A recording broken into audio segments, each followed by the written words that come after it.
অভাব যখন দরজায় কড়া নাড়ে, ভালোবাসা তখন জানালা দিয়ে পালিয়ে যায়। হ্যালো এভরিওয়ান, আসসালামু আলাইকুম। কেমন আছেন আপনারা সবাই? আই হোপ আপনারা সবাই আল্লাহর অশেষ রহমতে আপনাদের পরিবার নিয়ে অনেক বেশি ভালো আছেন। আলহামদুলিল্লাহ, আমিও আমার পরিবার নিয়ে ভালো আছি। ফিরে এলাম আরেকটি নতুন ব্লগ ভিডিও নিয়ে আপনাদের মাঝে। লিনাস ওয়ার্ল্ডে আপনাদের সবাইকে আরও একবার ওয়েলকাম করছি। আমি লিনা, ঢাকা থেকে বলছি। আশা করব বরাবরের মতোই একটি লাইক দিয়ে শুরু থেকে শেষ পর্যন্ত এই ভিডিও জুড়ে আমার সাথেই থেকে যাবেন। নতুন ভিউয়ার্স এই প্রথম আমার চ্যানেলে ভিজিট করেছেন, যদি আমার ভিডিওর কোনো অংশ আপনাদের কাছে ভালো লেগে যায় তাহলে কিন্তু আমার এই চ্যানেলটি সাবস্ক্রাইব করে আমার পাশেই থেকে যেতে পারেন। পাশে থাকা অল অপশনটি প্রেস করে রাখবেন, যাতে আমি ভিডিও ছাড়া মাত্রই আপনাদের কাছে পৌঁছে যেতে পারে আর আপনারা সময় সুযোগ মতো আমার এই ভিডিওটি দেখে নিতে পারেন। আর যারা অলরেডি এই কাজটি করে ফেলেছেন তাদেরকে জানাই অসংখ্য অসংখ্য ধন্যবাদ। যারা আমাকে সাবস্ক্রাইব করবেন তারা কমেন্টে উল্লেখ করবেন না, এমনকি পাশে আছি, পাশে থেকেও, বন্ধু হলাম, এইসব কথাও কমেন্ট বক্সে লিখবেন না, কারণ এতে কিন্তু আপনার এই কমেন্টটাকে স্প্যাম কমেন্ট হিসেবে ধরা হবে। আপনার চ্যানেলের যেমন ক্ষতি হবে আমার চ্যানেলেরও তেমনি ক্ষতি হবে যদি আপনার চ্যানেল থেকে থাকে। আপনার জন্য এবং আমার ভালোর জন্যই এই কথাগুলো বলছি, কেউ রাগ করবেন না বা মন খারাপও করবেন না। আমি অনেক আশা ভরসা নিয়ে আবারও এই নতুন চ্যানেলটি খুলেছি, তাই আমি চাই না আমার চ্যানেলটি আবারও নষ্ট হয়ে যাক। অনেক তো বকবক করলাম, এখন আমি দুপুরের জন্য যে সবজিগুলো কেটে নিচ্ছি।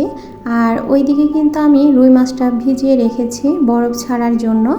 তো আজকে কিন্তু আমি করলা ভাজি করব আলু দিয়ে, আর পটল আলু দিয়ে রুই মাছটা রান্না করব।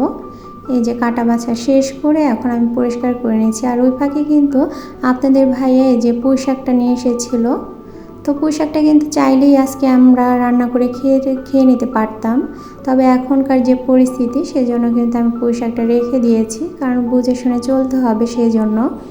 তো কাটা বাছা শেষ করে এখন আমি ঘরটা একটু গুছিয়ে নিয়েছি, তো সেটা একটু আপনাদের সাথে শেয়ার করছি। আমার ঘরে কিন্তু তেমন কোনো দামি ফার্নিচার নেই, তারপরেও আমি একটু দেখিয়ে দিচ্ছি। যে স্টিলের যে খাটটা দেখতে পাচ্ছেন এটা কিন্তু আপনাদের ভাইয়াই তৈরি করেছে। আর স্টিলের আলমারি, স্টিলের শোকেস যেগুলো আছে, মানে স্টিলের সবগুলো কিন্তু আপনাদের ভাইয়াই আর কি তৈরি করেছে, কারণ আমাদের কিন্তু তখন মানে ওয়ার্লিংয়ের ওয়ার্কশপ ছিল।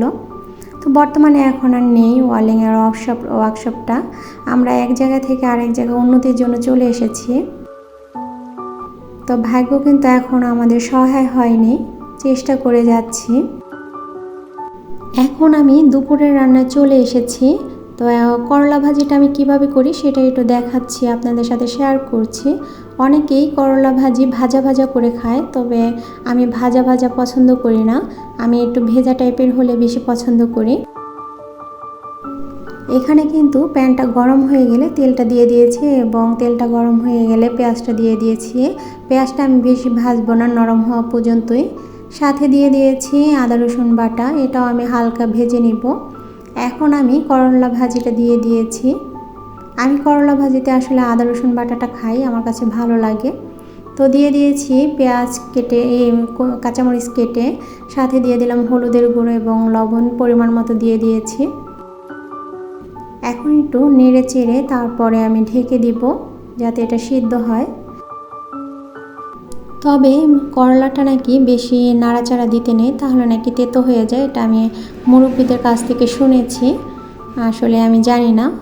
আমি যখন তরকারি রান্না করি তখন কিন্তু আমি বেশি নাড়াচাড়া করি না, আর করলার তরকারি কিন্তু আমার হাতে তেতো হয় না।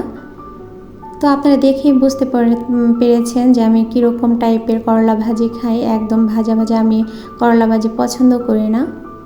যাই হোক, মূল টপিকে চলে আসি। আমার থাম্বনেল দেখে হয়তো বা আপনারা বুঝতে পেরেছেন আমি কি টপিক নিয়ে কথা বলবো।